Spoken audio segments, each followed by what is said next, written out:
ఒక పాఠాన్ని ఆలోచించేద్దాం. అదే మత్సరము ఎముకలకు కుళ్ళ, అసూయ ఆరోగ్యానికి హానికరము. అదే మత్సరము ఎముకలకు కుళ్ళ,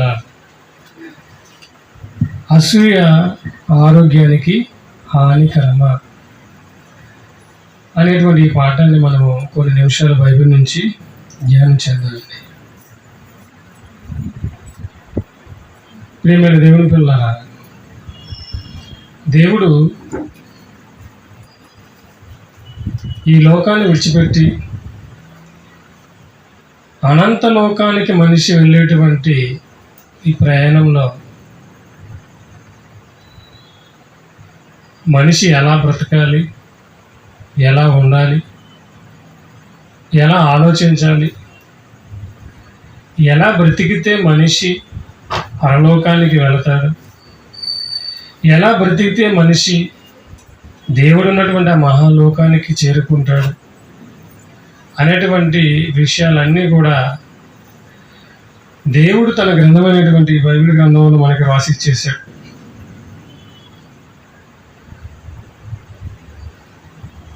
ఉదాహరణకి మీరు చాలాసార్లు వినే ఉంటారు, చూసే ఉంటారు సినిమాల్లో కూడా. ఏంటంటే చాలామంది ఒక నిధి కోసం బయలుదేరుతారండి. దీనికి ఒక నిధిని పట్టుకోవాలి, ఒక బంగారు నిధి. ఆ నిధిని సంపాదించాలంటే వాళ్ళ దగ్గర ఒక మ్యాప్ ఉంటుంది, అవునా? ఒక మ్యాప్ ఉంటుంది. వాళ్ళు ఆ నిధిని చేరుకోవాలంటే, ఆ బంగారాన్ని సంపాదించాలంటే, ఆ ప్లేస్కి, ఆ స్థలానికి వాళ్ళు వెళ్ళాలంటే ఖచ్చితంగా మ్యాప్లో ఉన్నట్లుగానే వెళ్ళాలి, అవునా? విన్నారు ఎప్పుడైనా? సినిమాలు కూడా చూసాను, చాలా సినిమాలు, ఆ సినిమాలు. అలా వాళ్ళ దగ్గర ఉన్నటువంటి ఆ మ్యాప్ను చూస్తూ వాళ్ళు ఎన్ని కష్టాలైనా, ఎన్ని బాధలైనా వాళ్ళ ప్రయాణం ఆపరు, అవునా? చివరికి సినిమా ఎండ్ అయ్యేసరికి చేరుకుంటారు, ఎలాగైతే చేరుకుంటారు. ఎందుకు చెప్పునంటే, మనిషి పరలోకానికి వెళ్ళాలంటే పరలోకానికి వెళ్ళవలసిన మ్యాపే మన చేతిలో ఉన్నటువంటి 66 పుస్తకాలు. ఈ భూమి మీద వాళ్ళ నిధిని పట్టుకోవాలన్నా, ఆ నిధి దగ్గరికి వాళ్ళు వెళ్ళాలన్నా వాళ్ళ చేతిలో ఉన్నటువంటి ఆ మ్యాప్ ప్రకారముగా వాళ్ళు వెళితేనే దాన్ని చేరుకుంటారు, అవునా? అలాగే ఈ భూమి మీద నుంచి తండ్రి ఉన్నటువంటి ఆ మహాలోకానికి వెళ్ళాలంటే మనం ఎలా వెళ్ళాలి? ఇదిగో మన చేతిలో ఉన్నటువంటి 66 పుస్తకాల ద్వారానే వెళ్ళాలి. ఎందుకంటే మొత్తం అన్ని దేవుడు ఏది కూడా అయ్యో ఇది నేను వ్రాయడం మర్చిపోయాను రా అనేది లేదండి బైబిల్లో. అది ఇది మీకు చెప్పడం మర్చిపోయాను రా అనేది లేదండి. మనిషి భూమి మీద నుంచి పరలోకానికి రావాలంటే ఏమి చేయాలో అన్న ప్రతి విషయాన్ని కూడా దేవుడు రాయించేశాడు. అలాంటి బైబిల్లో అసలు అసూయ గురించి రాయించాడు దేవుడు. అసూయ అంటే ఏంటండి?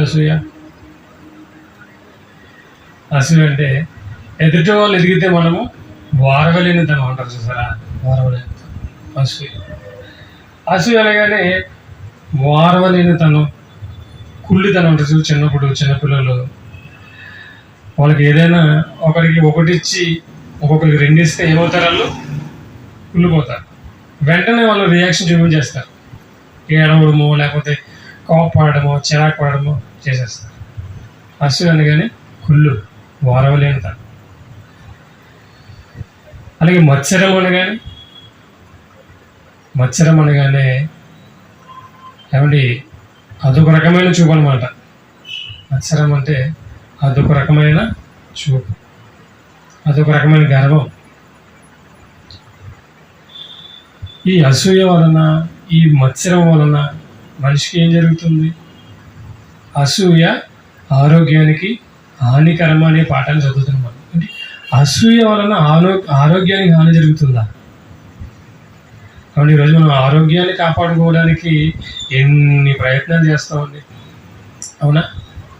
ఉదయాన్నే లేచి పార్కులు వెంట వెళ్తే ఊరకనే నవ్వుతూ ఉండరు వాళ్ళు. ఒకళ్ళ మొక్క ఒకళ్ళు చూస్తూ ఉంటూ నవ్వుతూ ఉంటారు. ఏంటి వీళ్ళు ఎలా నవ్వుతున్నారు అని చూసాం అనుకోండి, అదేంటంట యోగా, లాఫింగ్ అనమాట. అంటే తన ఆరోగ్యాన్ని కాపాడుకోవడానికి ఏం చేస్తాడు ఆయన? యోగాలు చేస్తాడు, ఎక్సర్సైజులు చేస్తాడు. ఏమండి, బలమైన ఆహారాన్ని, ఆరోగ్యకరమైన ఆహారాన్ని తీసుకుంటాడు. ఎందుకు?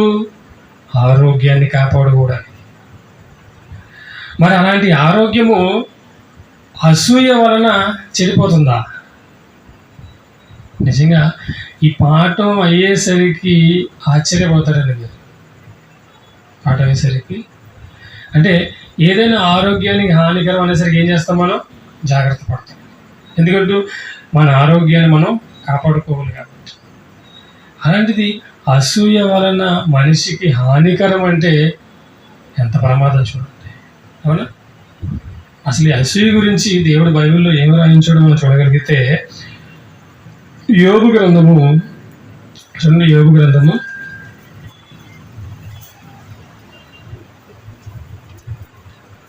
5వ అధ్యాయము. యోబు గ్రంథం 5వ అధ్యాయము 2వ వచనాన్ని మనం చూద్దాం. యోబు గ్రంథము 5వ అధ్యాయము 2వ వచనం. యోబు గ్రంథము 5వ అధ్యాయము 2వ వచనాన్ని మనం చూసినట్లయితే, దౌర్భాగ్యమును గూర్చి ఏడ్చుట వలన మూఢులు నశించెదరు, బుద్ధి లేని వారు అసూయ వలన చచ్చెదరు. ఏంటండి? బుద్ధి లేని వారు ఏమవుతారంట? అసూయ వలన చచ్చెదరు. యోబు గ్రంథము 5వ అధ్యాయము 2వ వచనాన్ని చూస్తుంటే, కాబట్టి బుద్ధి లేని వారు అసూయ వలన చచ్చెదరు. అంటే అసూయ వలన మనుషులు చనిపోతారా? మనం అసూయ అంటే ఏదో చిన్నది అనుకున్నాం కదండి, స్వార్థం అని, కోపం అని. ఏదో మనిషి అన్న తర్వాత అసూయ అనేది సహజం అని అంటుంటారు. కానీ అసూయ వలన ఏమవుతారంటే మనుషులు ఏమవుతారన్నారు బైబిల్లో దేవుడు? అసూయ వలన మనుషులు చనిపోతారా? ఏమంటే మరి అసూయ వలన చనిపోతే ఏమంటే ఇప్పటివరకు మనం మనుషులు ఎలా చనిపోతారు అంటే, ఏదైనా రోగం వస్తేనో, ఏదైనా వ్యాధి వస్తేనో, క్యాన్సర్ వలన, ఏమండి ఏదైనా రోగం రావడం వలన మనిషి చనిపోతాడు అనుకుంటాం. కానీ బైబిల్లో దేవుడు ఎవరు రాయించాడు? అసూయ వలన మనిషి చనిపోవడం ఏంటండి? విచిత్రంగా ఉంది కదా. ఈ మాట చదివిన తర్వాత అసూయ పడాలంటే భయం ఉంది కదా, అవునా? అసూయ అంటే ఎదుటివారు ఎదగడం వలన నీవు అసూయ పడితే దాని వల్ల వచ్చే ప్రమాదం ఏంటంట? చావు. చూసారా ఎంత భయంకరంగా ఉందో. అంటే అసూయ వలన మనుషులు చనిపోతారా? ఏంటి దేవుడు బైబిల్ ఎలా రాయించాడు? అసూయ వలన ఎలా చేస్తారండి మనుషులు? ఏదైనా వ్యాధి వస్తే చేస్తారు, ఏదైనా యాక్సిడెంట్, ఏదైనా ప్రమాదం జరిగితే చేస్తారు, అవునా? ప్రమాదం జరిగితే చేస్తారు, లేదా ఏదైనా యాక్సిడెంట్ జరిగినా, ఏదైనా రోగం వచ్చినా చనిపోతారు. కానీ అసూయ వలన మనుషులు చనిపోతారా? ఇది నమ్మడానికి చాలా నమ్మశక్యంగా లేదండి అనుకోవచ్చండి. కానీ దేవుడు బైబిల్లో రాయించాడంటే అది ఖచ్చితము. ఏం చెప్పాడు దేవుడు బైబిల్లో? అసూయ వలన చచ్చెదరు. అసూయ వలన ఏమైపోతారంట? చనిపోతారంటండి. ఇంత ప్రమాదం ఉందో అసూయ వెనకాల. బుద్ధి లేని వారు అసూయ వలన చచ్చెదరు. అసలు ఎవరు అసూయ పెట్టుకున్నారు? అసూయ పెట్టుకోవడం వలన జరిగిన సందర్భాలు ఏంటి?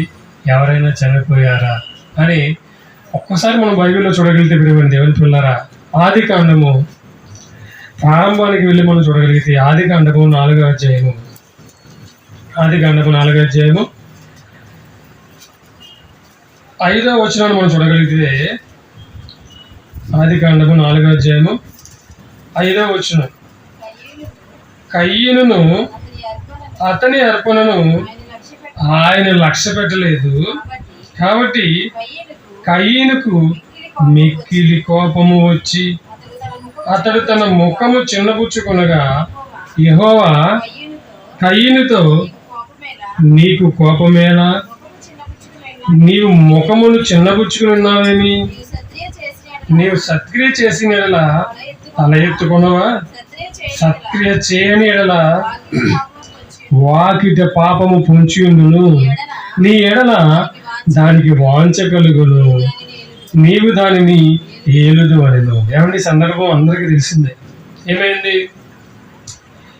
కయ్యను హేబేలు వీరిద్దరు అన్నదమ్ములు. అయితే వీరిద్దరూ దేవునికి అర్పణ ఇచ్చారు. వీరిద్దరూ దేవునికి అర్పణిస్తే వీరి అర్పణలో హేబేలు అర్పణ దేవుడు స్వీకరించాడు. తమ్ముడే కదా, సొంత తమ్ముడే అండి. సొంత తమ్ముడిని దేవుడు తన బలిని స్వీకరించినప్పుడు అన్నగా కయ్యను ఏమనుకోవాలి? సంతోషపడాలా? సంతోషపడాలా, బాధపడాలా? సంతోషపడాలి. అరే, నాకంటే చిన్నవాడు అయి ఉండి దేవుని మనసు తెలుసుకొని దేవునికి నచ్చిన అర్పణ ఇచ్చాడు ఆయన. ఏమండి తమ్ముడు, రే ఎలా ఇచ్చావు? ఏ ఉద్దేశంతో ఇచ్చావు? దేవునికి ఎలాంటి మనసుతో ఇచ్చావు? ఎందుకు దేవుడు నీ అర్పణను స్వీకరించాడు అని అడిగి తెలుసుకోవాలా? కానీ కయ్యను ఏం చేశాడు? తమ్ముడి మీద పడి అతన్ని చంపేశాడు. అంటే కయ్యనికి ఏమొచ్చింది? అసూయ వచ్చిందా? అంటే నాకంటే నా తమ్ముడు గొప్పవాడైపోయాడు, నా తమ్ముడిని మెచ్చుకున్నాడు దేవుడు, నన్ను ఎందుకు మెచ్చుకున్నదని ఏం చేశాడు? కయ్యను అసూయపడి కయ్యను హేబేలుని చంపేశాడండి. హేబేలుని చంపేశాడు. హేబేలుని చంపిన తర్వాత కయ్యని పరిస్థితి ఏమైపోయింది? హేబేలుని ఎప్పుడైతే చంపాడో వెంటనే కయ్యను దేవుని సన్నిధికి దూరం అయిపోయి దేశదిమ్మరైపోతాడు. అంతే.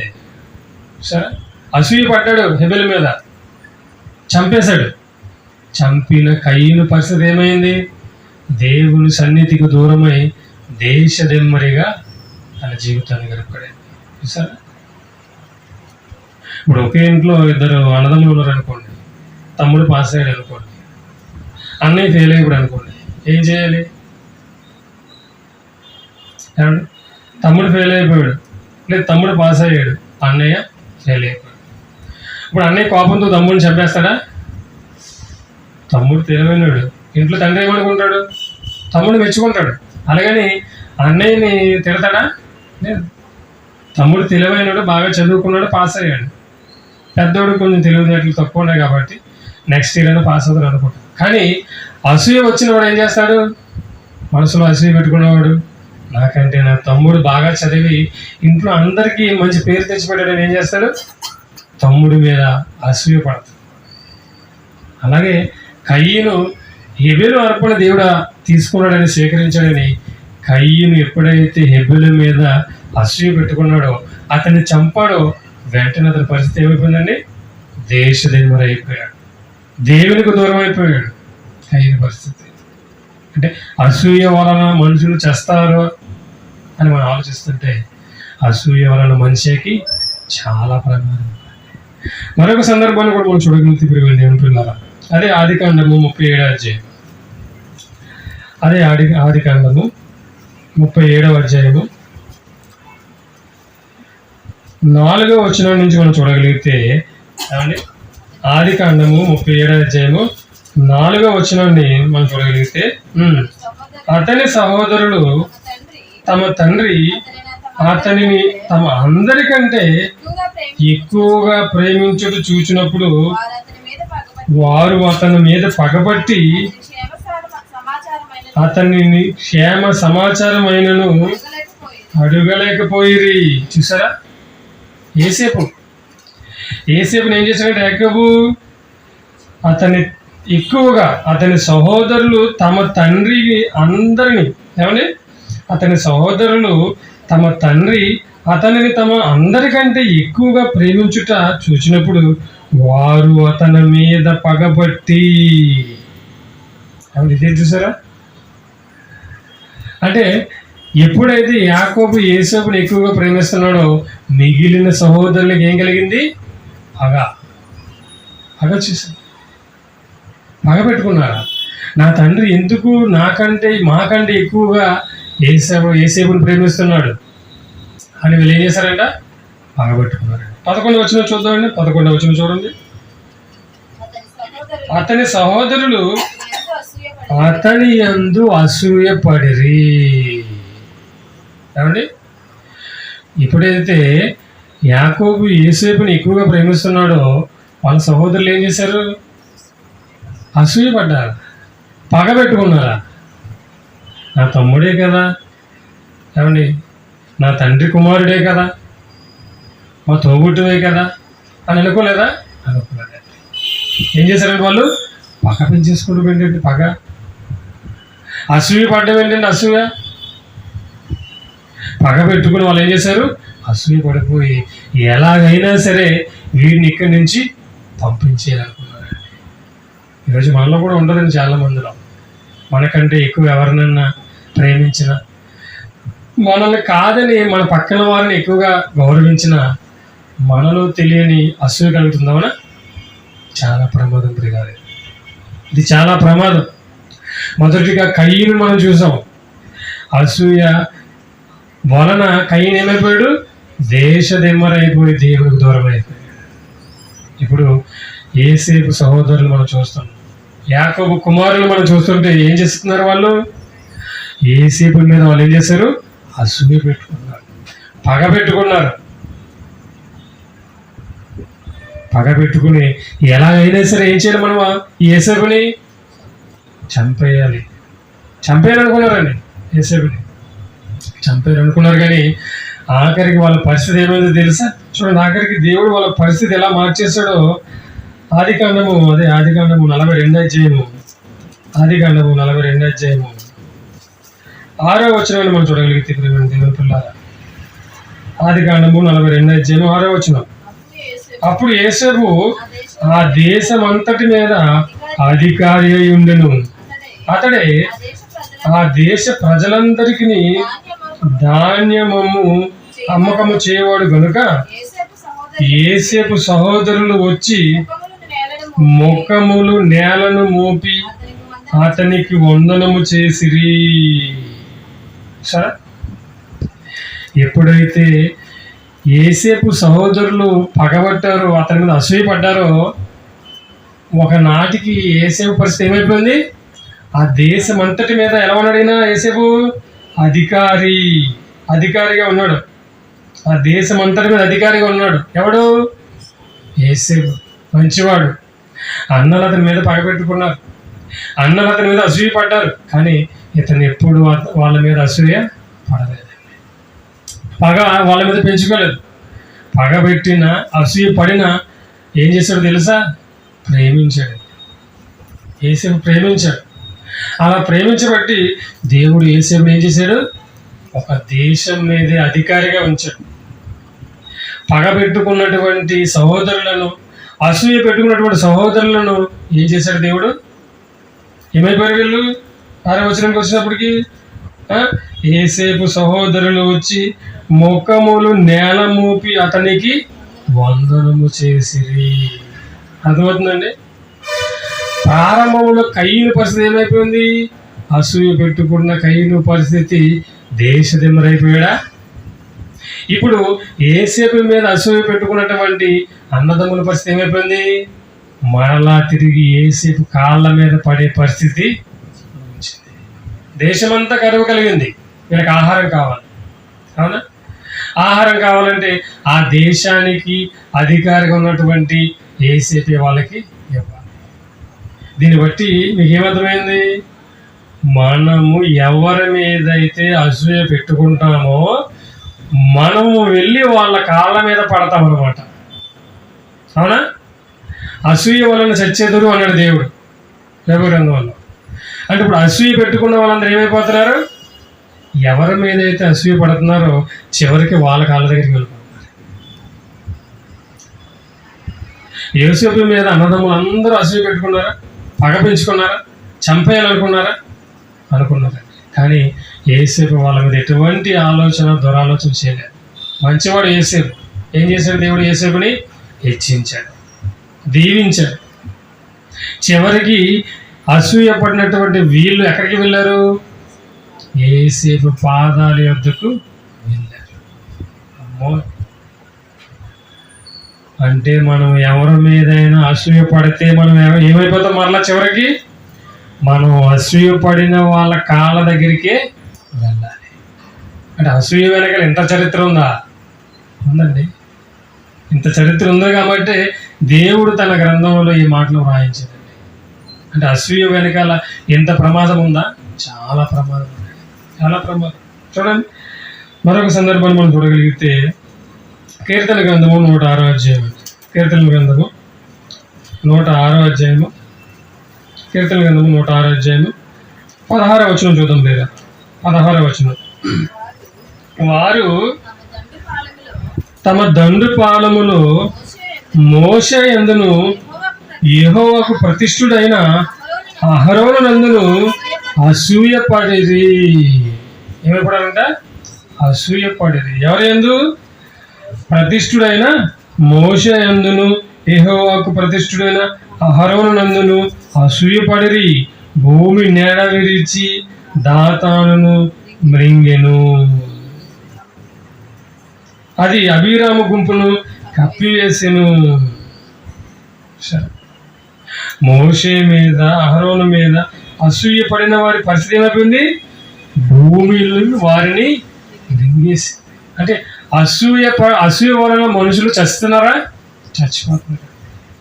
ఒకటి చనిపోతున్నారు, రెండు అసూయ పడిన వారి పాదాల మీద వాళ్ళు పడిపోతారు. ఎంత ప్రమాదం! అసూయ పడతాం చాలా ప్రమాదం. వారవలేనితనం చాలా ప్రమాదం మనిషికి. ఈరోజు అందరూ అదేనండి. ప్రపంచంలో ఉన్న ప్రతి మనిషిలో కూడా అసూయ అనేది కనిపిస్తుంది. అతనుకున్న అసూయ వలన ఎవరికి ప్రమాదం? అతనికే ప్రమాదం. అందుకే ఎవరైతే అసూయ పడుతున్నారో వాళ్ళందరి ప్రాణాలు పోతున్నారు. ఎవరైతే అసూయ పడుతున్నారో వాళ్ళందరూ తిరిగి వాళ్ళ కాళ్ళ మీద పడుతున్నారు. అర్థమవుతుంది? కాబట్టి దేవుడు మనలను ప్రేమించి వ్రాయించిన మాటలండి ఈ మాటలను కూడా మనమందరము తన ఎదుట తలెత్తుకుని బ్రతకాలని దేవుడు కోరుకుంటున్నాడు, ఆశపడుతున్నాడు. అందుకే ఈ మాటలు వ్రాయించట్లేదు దేవుడు. ఎవరైతే అసూయ పడుతున్నారో వాళ్ళందరి జీవితాలు ఏమైపోతున్నాయి? నాశనం అయిపోతున్నాయి. అంటే ఎంత ప్రమాదమా అసూయ? చాలా ప్రమాదం అండి, చాలా ప్రమాదం. మరొక సందర్భాన్ని చూడగలిగితే దావీదు గురించి మనందరికీ తెలిసిందండి. దావీదు సౌలు. దావీదు దేవునికి ఇష్టడైన మనుష్యుడు. అలా ఎప్పుడైతే దావీదు దేవునికి ఇష్టడిగా బ్రతుకుతూ దేవుని దూషిస్తున్నటువంటి గొలియాతుని ఏం చేశాడు? దావీదు చంపేశాడు.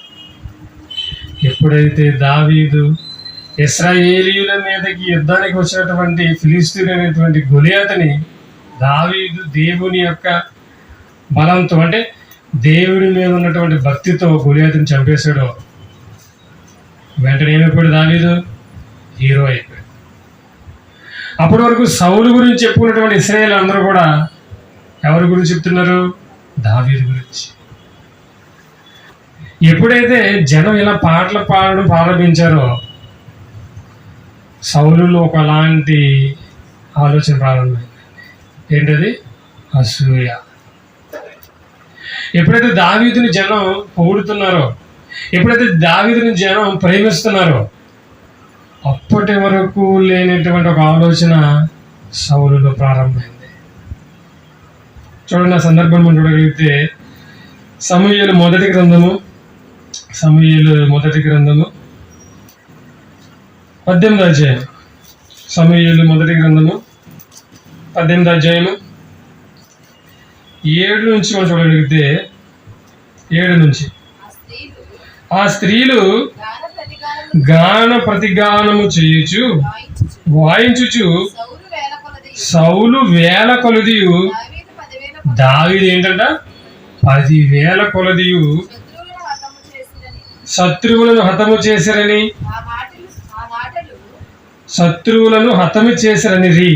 ఆ మాటలు సౌలునకు ఇంపుగా ఉండనందున అతడు బహు కోపము పడి తెచ్చుకొని, వారు దావీదునకు 10,000 కొలది అనియు నాకు 1,000 కొలది అనియు స్తుతిని పాడిరే, రాజ్యము తప్ప మరి ఏమి అతడు తీసుకొనగలడు అనుకొనెను. కాబట్టి నాట నుండి సౌలు దావీదు మీద విషపు చూపు చూపెను. సరే, చాలా మంది చూస్తుంటారు, ఎలాగా విషపు చూపు చూస్తుంటారండి. వారవలేని తను. మొన్న ఓట్లు వేయడానికి వెళ్ళామండి. అందరూ ఓట్లు వేశారు కదా, అందరూ ఓటు వేసారా? Very good. ఓటు వేయడానికి వెళ్ళాం. చాలా పెద్ద లైన్ ఉంది, లైన్లో నుంచున్నాం. అయితే మరి మా ఆవిడకి మొన్న డెలివరీ అయింది కదా, చండిపడతలు కదా, పేషెంట్లకు కానీ బాలింద్రాలకు కానీ లైన్లో నుంచుకునే అవకాశం లేదు. వెళ్ళి డైరెక్ట్గా ఓటేసేయచ్చు. వెళ్ళాను, నుంచుంటే చాలా లైన్ ఉంది, లేట్ అయినా ఉంది, ఇంటి దగ్గర చిన్నపిల్లలు ఏడుస్తుంది కదా అని చెప్పేసి వెళ్ళి ఒక వాలంటీర్ని అడిగాను అనమాట. చండిపడతలు కదండి అంటే, అయ్యో నన్ను వెంటనే లోపల నడిచి వెళ్ళిపోయి మీరు వెయిట్ చేయక్కర్లేదు, మీరు వెళ్ళి ఓటేయచ్చు అని చెప్పేసి అనేసరికి వెళ్ళాను. వెంటనే లోపలికి వెళ్ళిపోయాం, జస్ట్ అలా నుంచున్నాం. అప్పటి వరకు చాలా వెయిటింగ్లు ఉన్నారు పాపం. ఒక అమ్మాయి ఉంది అక్కడ పక్కన. ఎప్పుడైతే మమ్మల్ని అప్పుడే వెనకాల ఉండవలసిన మేము ముందుకు వచ్చేసామో, ఆమెలో తెలియని కోపం వచ్చేసిందండి. ఇక్కడ 2 గంటల నుంచి వెయిట్ చేస్తున్నాం మేము, ఇప్పుడు వచ్చి వెంటనే ఓటేయడానికి వచ్చేది అనేసి ఒక కోపం వచ్చేసింది. నిజంగా కోపం వచ్చేసి, ఏమండి ఆవిడంటే బాలింతరాలు ఓకే ఒప్పుకుంటాం, మరి మీకేంటంటే అర్జెంటు, మీరెందుకు వచ్చారు లోపలికి అని అడిగితే, ఏమండి ఆవిడని నేను తీసుకొచ్చిన ఎక్కడి నుంచో దూరం నుంచి, మరలా నేనే తీసుకువెళ్ళాలి కదా, ఒకవేళ ఆమె నాకన్నా ముందు ఓటు వేసినా కానీ నేను ఓటేసేంత వరకు ఆమె వెయిట్ చేసింది అనుకో, ఇంకా ఆమె లోపలికి వచ్చి ఏం ప్రయోజనం అని ఇంకా మాట్లాడలేదు. అంతే కదా, నేను వేరే ఊరి నుంచి ఆమె తీసుకెళ్ళాను ఓటు వేయడానికి. ఒకవేళ ఆమె ఒక్కరితే ఓటు వేసింది అనుకో, నేను ఓటేసేంత వరకు ఏం చేయాలి, ఆమె వెయిట్ చేయాలి. ఇక ఆమె లైన్లో నుంచిన ఒకటే, అందరికన్నా ముందు వచ్చి ఓటు వేసిన ఒకటే అనేసరికి ఇంకా ఆమెకి ఏం మాట్లాడాలో తెలియదు. ఓకే, లాజికే కదా అని చెప్పేసి వెనక్కి వెళ్ళి చూసారా. అంటే ఈ ఓరవలేనితనం అనేది ప్రతి మనిషిలో ఉంటుందండి, ప్రతి మనిషిలో ఉంటుంది. అలాగే ఎప్పుడైతే దావీదుని జనం పొగిడారో, జనం ఎప్పుడైతే దావీదుని మెచ్చుకున్నారో, వెంటనే ఎలాంటి ఆలోచన వచ్చింది సౌల్లో? అసూయ, విషపు చూప. అవునండి, విషపు చూపు. చాలా మంది చూస్తారు చూసారా, విషపు చూపు. వాళ్ళకన్నా ముందు మనం వెళ్ళిపోయినా, వాళ్ళకన్నా ఎక్కువ స్థితిలో మనం ఉన్నా ఓరవలేరండి. అలా ఓరవలేనితనము, విషపు చూపు, అసూయ ఉంటే మనుషుల జీవితాలు ఏమైపోతుందో తెలుసండి, చాలా ప్రమాదకరమైనటువంటి పరిస్థితుల్లోనికి మనుషులు జారిపోతున్నారు. సౌలు మొట్టమొదటి రాజు ఇశ్రాయేలీయులకు. ఎవరి సౌలు? మొట్టమొదటిగా దేవుడు ఏర్పాటు చేసుకున్నటువంటి రాజు సౌలు. అలాంటి సౌలు దావీదు మీద విషపు చూపు చూడగానే ఆయన పరిస్థితి ఏమైపోయిందో తెలుసా? చూడండి, చివరికి ఆయన పరిస్థితి ఏమైపోయిందో. 2వ సమూయేలు గ్రంథము 3వ అధ్యాయము, అదే 2వ సమూయేలు గ్రంథము 3వ అధ్యాయము 1వ వచనాన్ని చూడగలిగితే ప్రియమైన దేవుని పిల్లారా, సౌలు కుటుంబీకులను దావీదు కుటుంబీకులకును బహుకాలము యుద్ధము జరగగా దావీదు అంతకంతకు ప్రభులను, సౌలు కుటుంబము అంతకంతకు నీరసిల్లిపోయింది. చూసారా, సౌలుకి దావీదుకి ఏంటి యుద్ధం? సౌలుకి దావీదుకి శత్రుత్వం ఏంటి? శత్రువు లేదండి, ఒకటే. జనులు దావీదుని పొగడమే, ఎప్పుడైతే దావీదు గొప్పవాడైపోయాడో వెంటనే సౌలు అసూయ అనేది వచ్చింది. అసూయ వచ్చిన వెంటనే దావీదుని చంపాలనుకున్నాడు. ఇక దావీదుని చంపాలని సౌలు కుటుంబీకులకి ఈ దావీదు కుటుంబానికి యుద్ధాలు జరుగుతుంటే సౌలు కుటుంబం ఏమైపోయిందంట, అంతకంతకు నీరసిల్లిపోయింది, అంటే దిగజారిపోయింది.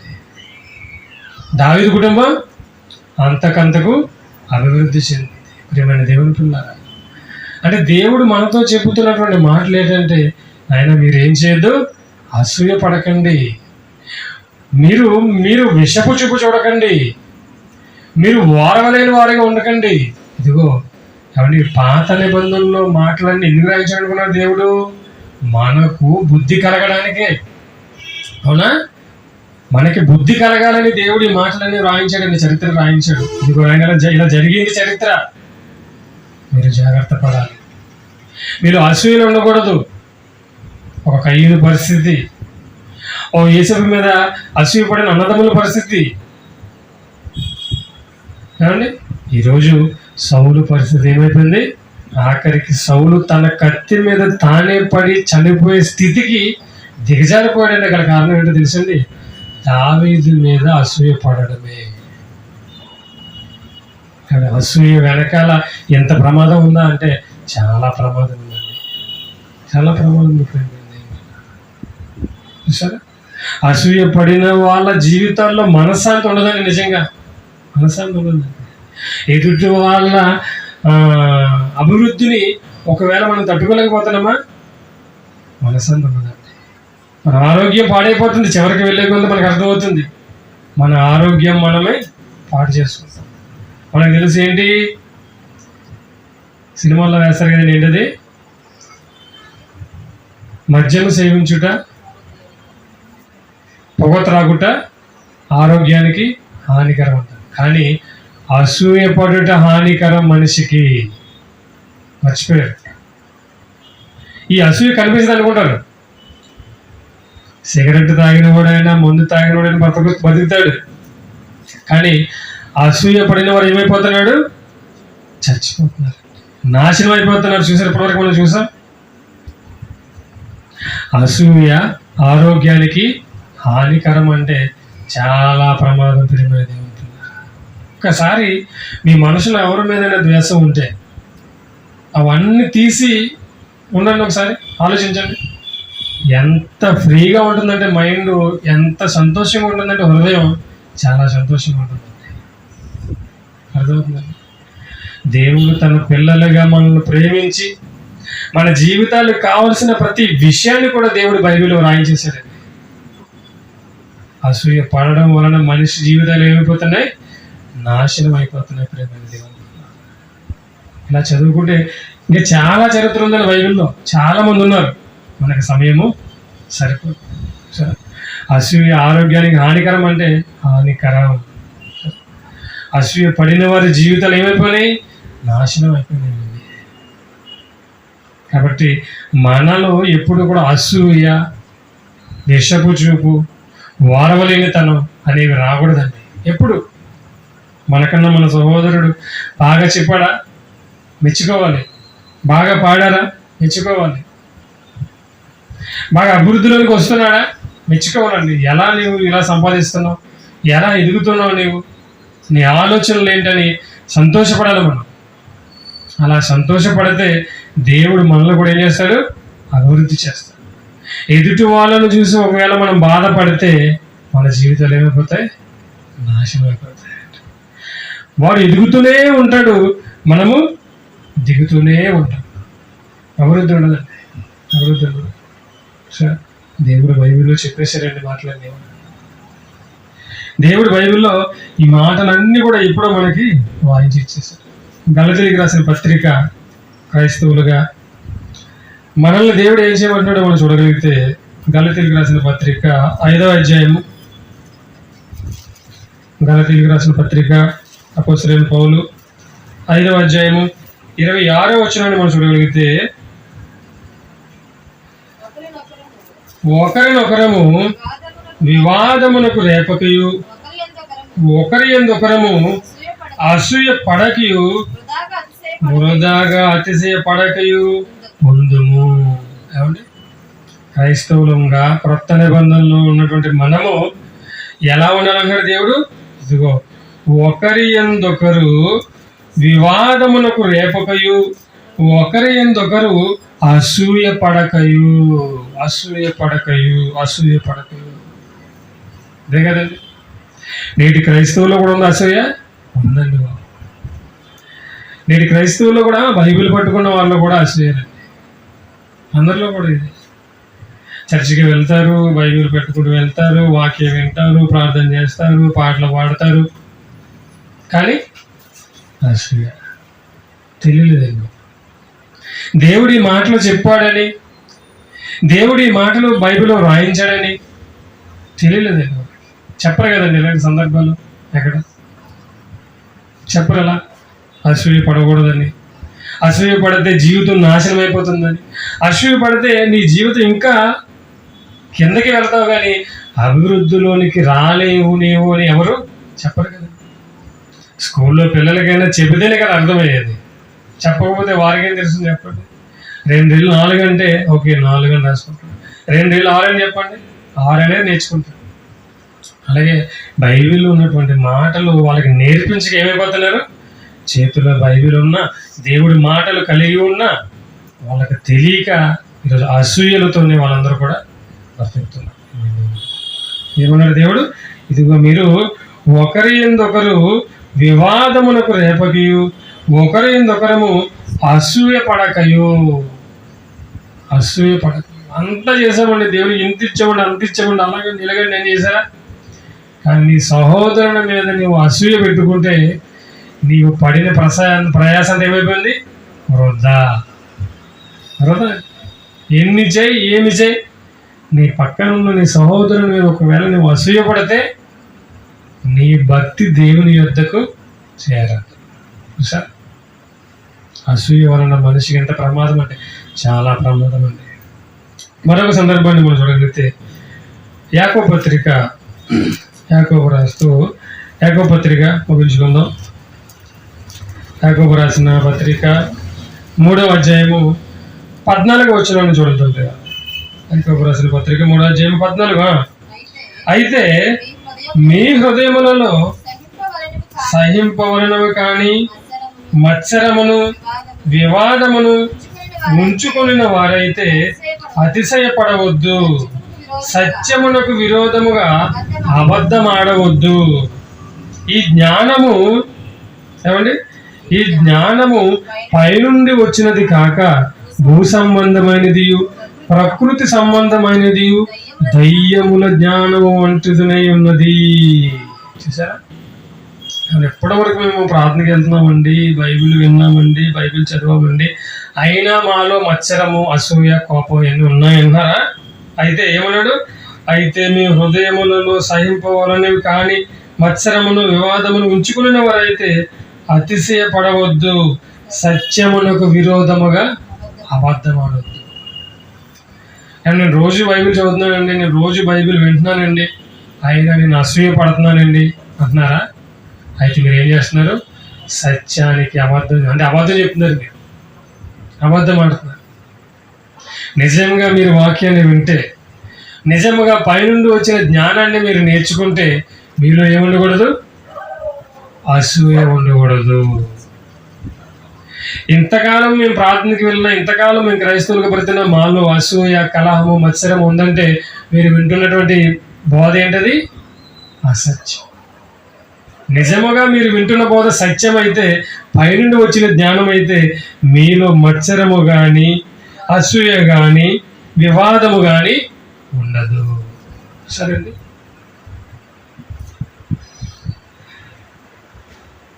ఆరవచనం, ఎలాగనగా మత్సరమును వివాదమును ఎక్కడ ఉండునో అక్కడ అల్లరియు ప్రతి నీచ కార్యమును ఉండును. నిజముగా మీరు వాక్యాన్ని వింటే, నిజముగా మీరు దేవుని మాటలే వింటే మీరు ఏముండకూడదు? అసూయ ఉండకూడదండి, కలహం ఉండకూడదండి, మత్సరం ఉండకూడదండి. ఒకవేళ ఈ మత్సరము, కలహము, వివాదము, అసూయలు ఇంకా మనలో ఉన్నాయా? అయితే మనం వింటున్నది నిజమైన బోధ కాదు. మనం వింటున్నది నిజమైన దేవుని మాటలు కాదు. నిజంగా దేవుని మాటలు ఏం చేస్తే తెలుసండి, నిజమైన దేవుని మాటలు, నిజమైన వాక్యము మనిషిని ఏం చేస్తుంది తెలుసండి, మార్చేస్తుందండి. మనిషి హృదయాన్ని మార్చేస్తుంది నిజమైన వాక్యం. ఒకవేళ మీ హృదయం మారడం లేదా, మీ ఆలోచనలు మారడం లేదా, అయితే మీరు వింటున్న బోధ నిజమైన బోధ కాదండి. బైబిల్ అండి, బైబిల్ ఉన్న మాటలు. మీరు చర్చికి వెళ్ళినా, బైబిల్ చదివినా, ఇంకా అబద్ధాలు ఆడుతూ, ఇంకా అసూయ పెంచుకుంటూ, ఇంకా వివాదాలు పెట్టుకున్నారంటే మీరు వింటున్న బోధ నిజమైన బోధ కాదు. నిజంగా మీరు నిజాన్ని వింటే, సత్యవాక్యాన్ని మీరు వింటే మీలో మార్పు వస్తుంది. అసూయ పడరు, కలహాలు పెట్టుకోరు, వివాదం పెట్టుకోరు. సరే, ప్రియమైన దేవుని పిల్లలు, దేవుడు తను ఉన్నటువంటి ఆ లోకానికి రావాలంటే ఇదిగో మనిషిలో అసూయ అనేది ఉండకూడదు. అలా అసూయ పడితే మనిషి జీవితం ఏమైపోతుందో దేవుడు ముందుగానే రాయించాడండి. మరొక సందర్భం చూడగలిగితే అపోస్తలుడైన పౌలు కొరింథీయులకు రాసిన మొదటి పత్రిక 3వ అధ్యాయము, కొరింథీయులకు రాసిన మొదటి పత్రిక 3వ అధ్యాయము 3వ వచనం చూద్దామండి. మీలో అసూయయు కలహమును ఉండగా మీరు శరీర సంబంధులై మనుష్య రీతిగా నడుచుకున్నవారు కారా. సరే, మీలో అసూయయు కలహమును ఉండగా మీరు శరీర సంబంధులై మనుష్య రీతిగా నడుచుకున్నవారు కారా. ఎవరు పరలోకానికి వెళ్తారు? శరీర సంబంధులు వెళ్తారా, ఆత్మ సంబంధులు వెళ్తారా? పరలోకానికి ఆత్మ సంబంధులే పరలోకానికి వెళతారు. ఒకవేళ మీలో నాలో అసూయ కలహం ఉంటే మనం ఎవరి సంబంధి? శరీర సంబంధి. ఈ శరీరానికి బానిసే మనం బతుకుతున్నాం. ప్రేమ దేవుడితో ఒకవేళ ఇలాంటి అసూయలు, కలహములు, మత్సరములు మనలో ఉంటే వాడిని ఏం చేయాలి? తీసేయాలి. అసూయ పడకూడదు. అందరినీ ఏం చేయాలి? మనము ప్రేమించాలి. అందరిని ఏం చేయాలి? ఆదరించాలి. అర్థమవుతుంది? అసూయ చాలా ప్రమాదకరం. అన్నదమ్ముల్లో, స్నేహితుల్లో, బంధుమిత్రుల్లో కాబట్టి ఓరవలేని తనం ఉంటుందండి. ఈ ఓరవలేని తనం, అసూయ మనలో ఉంటే మనము ఎదగలేము, పరలోకానికి వెళ్ళలేము. చివరికి మనం ఏమైపోతాము? శరీర సంబంధులుగానే మనము మిగిలిపోతాము. చూసారా? గలతీ పత్రిక 5వ అధ్యాయం ముగించుకుందాం. గలతీ పత్రిక అపోస్తలుడైన పౌలు గలతీయులకు రాస్తూ 5వ అధ్యాయము 19వ వచనాన్ని చూడగలిగితే, గలతీ పత్రిక 5వ అధ్యాయము, శరీర కార్యములు స్పష్టమై ఉన్నవి.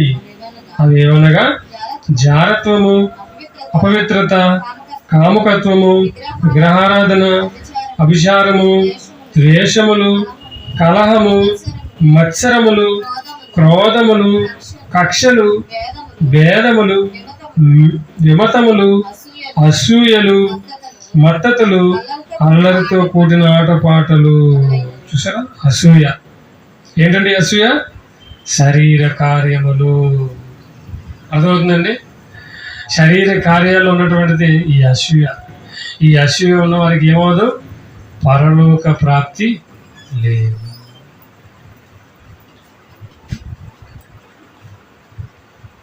కాబట్టి ఇప్పుడు మన దేవుడు ఇంతగా ఇన్ని మాటలు రాయించి ఈరోజు మనతో మాట్లాడుతున్నాడంటే మనలోంచి తీసివేయవలసింది ఏంటి? అసూయ. అసూయ పడతారా ఎవరైనా? ఎప్పుడైనా అసూయ పడుతున్నారా? ఒకప్పుడు నాకు ఉండేది అసూయ.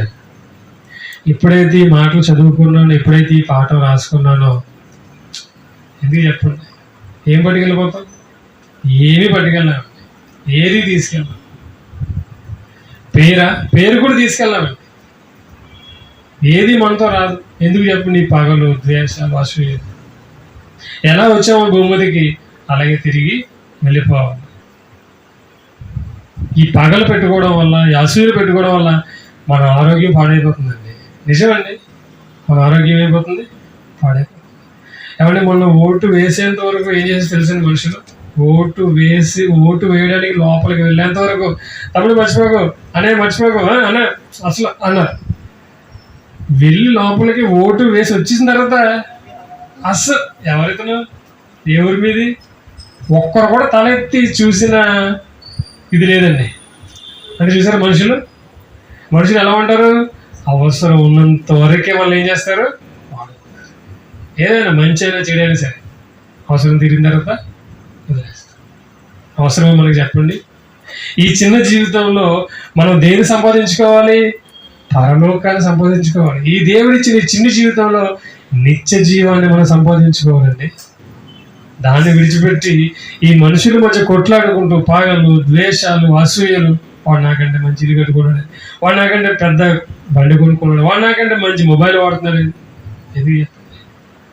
దేవుడు మనకి ఏ స్థితిలో ఉంచాడో ఆ స్థితిలోనే మనం ఉండడం నేర్చుకో. అలా ఉంటే మనం చాలా సంతోషంగా ఉంటాం. దేవుడు మనకి ఇస్తాడు ఇవ్వాలనుకుంటే, వద్దనుకుంటే ఇవ్వడు. కానీ ఎదుటి వాళ్ళని చూసి మనం అసూయ పడకూడదు, ఎదుటి వాళ్ళని చూసి మనం విషపు చూడకూడదు. అలా చూడడం వల్ల వాడు అంతకంతకి ఏమైపోతాడు, అభివృద్ధి చెందుతాడు. మనం ఎంతకంతకి దిగజారు. అసూయ వలన ఎంత ప్రమాదమో. చివరిగా యేసుక్రీస్తుని కూడా ఎందుకు చంపారో తెలుసండి? యేసుక్రీస్తుని కూడా ఎందుకు చంపారో తెలుసా? చూడండి, మార్కు సువార్త 15వ అధ్యాయము, మార్కు సువార్త 15వ అధ్యాయము 9వ వచనం. మార్కు సువార్త 15వ అధ్యాయము 9వ వచనం. ప్రధాన యాజకులు అసూయ చేత యేసును అప్పగించరని పిలాతు తెలుసుకొని, యేసుక్రీస్తుని ఎందుకు చంపేశారండి? అక్కడికి అసూయ చేత. ఆ రోజు యేసుక్రీస్తుని అసూయ చేత చంపేశారు. ఈరోజు మీలో నాలో ఒకవేళ అసూయ ఉంటే మనం ఏం చేస్తాం? మనం కూడా యేసుని మరలా సిలువ వేసినట్లే. అవునా? బాప్తిస్మం తీసుకుని రక్షింపబడిన ప్రతి ఒక్కరూ మరలా ఒకవేళ పాపం చేస్తే ఏం చేసినట్లు? యేసుని మరలా సిలువ వేసినట్లే. ఈరోజు మీలో నాలో ఒకవేళ అసూయ అనేటువంటి గుణం ఉంటే మనం ఏం చేస్తాం? యేసుని సిలువ వేస్తాం. అసూయ వలన, అవునండి, యేసుకు వచ్చినటువంటి యొక్క పేరును చూసి, యేసుకున్నటువంటి మంచి మనసును చూసి ఏం చేశారు? వాళ్ళు అసూయ పడ్డారు. ఏంటి అతను ఎంత గొప్పవాడైపోతున్నాడు, ఏంటి అతని వెంట ఎంత జనం వెళ్ళిపోతున్నారు, జన సమూహాలు, ఇతనిని ఎలాగైనా చంపేయాలని చెప్పేసి ఏం చేశారు? వాళ్ళు అసూయ పెట్టుకున్నారు. అసూయ వలన ఏం చేశారు? యేసునే చంపేశారు. మన దేవుని పిల్ల అంటే అసూయ ప్రమాదమా? చాలా ప్రమాదం. ఈ అసూయ అనే ఆలోచన మనలో పుట్టగానే మనం ఏం చేయాలి? చంపేయాలి. ఎందుకు? మనలో ఎప్పుడైతే అసూయ ప్రారంభమవుతుందో అప్పుడే మన పతనం కూడా స్టార్ట్ అవుతుంది. అవునా?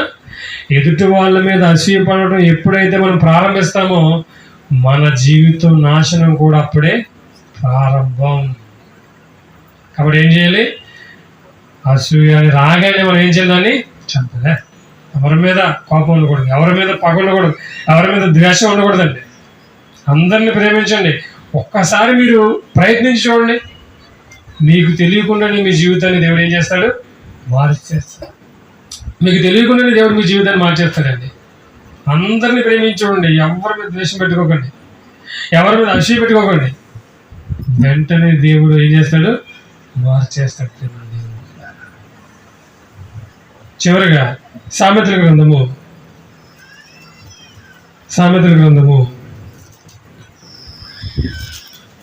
14వ అధ్యాయము 30వ వచనం.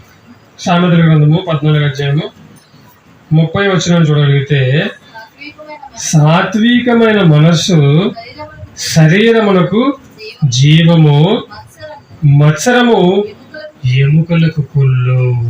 ఇక్కడ దొరికిందండి. ఏంటండి? సాత్వికమైన మనస్సు శరీరమునకు ఏంటంట? జీవము, మత్సరము ఎముకలకు కొల్లు. ఎప్పుడైతేనండి సైన్స్ కూడా చెప్పేది ఏంటంటే, ఎప్పుడైతే మనిషి ఎక్కువ కోపానికి కానీ ఈ అసూయ కానీ గురవుతాడో వెంటనే మనకి తెలియనటువంటి లోపల కొన్ని రసాయనాలు ఏమవుతాయంట విడుదలవుతాయి లోపల. మనిషి ఎక్కువ కోపడినా కానీ ఆటోమేటిక్ ఏమైపోద్ది, బ్లడ్ ప్రెషర్ పెరిగిపోతుంది అవునా. అందుకే డాక్టర్లు ఏం చెప్తారు, మీరు ఎక్కువగా టెన్షన్ పడకండి, ఫ్రీగా ఉండండి అంటారు. ఎందుకు? ఎక్కువగా కోపడినా ఏం చేసినా మనిషి ఏమైపోతాడు, లోపల అనేక రసాయనాలు విడుదల కావడం వల్ల ఇవన్నీ మనిషిని ఏం చేస్తాయి, బ్లడ్ ప్రెషర్ని పెంచేస్తాయి. ఇలా పెంచేయడం వలన ఒక పద్ధతిలో వెళ్ళవలసినటువంటి ఇది ఏమైపోతుంది, తన పద్ధతిని మార్చేసుకుంటుంది. ఇలా మనిషి ఎక్కువ కోపడడం వల్ల ఏమైపోతుందంటే, ఇదిగో ఎముకలలో ఒకలాంటి కుళ్ళు అనేది ఏర్పడుతుందంట. సైన్స్ చెప్పినటువంటి నిజం ఇది కూడా, సైన్స్ చెప్పింది. ఇలా మనిషి ఎక్కువ ఆవేశపడడం వల్ల, కోపడడం వల్ల మనిషిలో లేనటువంటి రసాయనాలు విడుదలయ్యి అది మనిషి యొక్క ఆరోగ్యాన్ని పాడు చేస్తుంది. చూసారా, అసూయ పడడం, కోపడడం ఎవరికి నాశనం చేస్తుంది? అది మన ఆరోగ్యానికి నాశనం. ఎక్కువ కాలం బ్రతకాలంటే ఏం చేయాలి తెలుసండి? ప్రశాంతంగా నెమ్మదిగా ఉండండి, వాళ్ళు ఎక్కువ కాలం బ్రతుకుతారండి. నిజమండి. ఎప్పుడు కోపడే వాళ్ళని, ఎప్పుడు అరుస్తున్న వాళ్ళని చూడండి, ఏదో ఒక రోజు హార్ట్ అటాక్ వచ్చి ఎందుకు, వాళ్ళ ఆరోగ్యాన్ని వాళ్ళే నాశనం చేసుకుంటారు. ఏమంటే చనిపోయిన తర్వాత శవాన్ని గెద్దలు రాబందులు పీకుతుంటాయి అవునా, కానీ బ్రతకుండగానే మనిషిని పీకుతున్నది ఏంటో తెలుసా?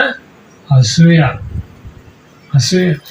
అందుకేమన్నాడు దేవుడు, సాత్వికమైన మనస్సు ఏంటంట, శరీరానికి జీవము, మత్సరము ఎముకలకు.